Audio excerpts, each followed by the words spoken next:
This is a Fox News alert. I'm Trace Gallagher. Former Trump campaign manager Paul Manafort sentenced to 47 months in prison after being found guilty last year for bank and tax fraud. Manafort's conviction makes him the first campaign associate of the president to be found guilty by a jury as part of special counsel Robert Mueller's probe. Federal sentencing guidelines called for about 20 years, but the judge found it to be excessive for the case. Manafort still faces more prison time in another case. Well, the House passing a bipartisan resolution condemning anti-Semitism and other bigotry. While it does not mention Minnesota Democratic Representative Ilhan Omar by name, it came in direct response to controversial remarks made by her.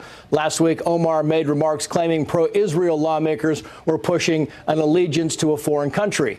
I'm Trace Gallagher. If news breaks out, we'll break in. Now back to Tucker Carlson.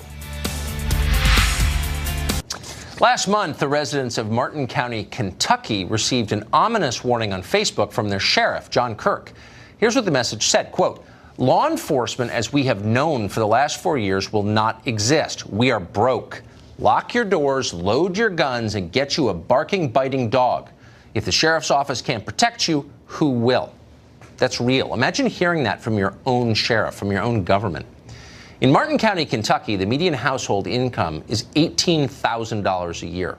Almost half the children there live in poverty. It's one of the poorest places in the United States. The county is so broke, the sheriff's department can no longer provide 24-hour police protection. Keep in mind that in Martin County, the opioid epidemic is still raging. They badly need help from law enforcement. More than 50 years ago, Lyndon Johnson traveled to Martin County, Kentucky, to pitch his war on poverty. Clearly, his solutions didn't work, obviously, but at least the goal was right.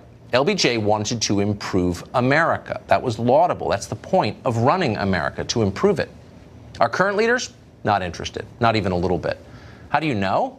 Well, consider that at the very same time that Martin County, Kentucky ran out of money and could no longer afford to protect its own people, Washington was still sending huge amounts of money to Afghanistan to hire thousands more cops, and we're still doing it. Since 2002, Congress has appropriated more than $78 billion in U.S. tax money to strengthen the Afghan army and expand its police forces.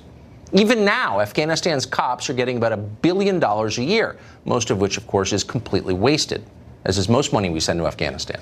Just 0.1% of the money we send to Afghanistan could pay for policing in Martin County, Kentucky for a decade.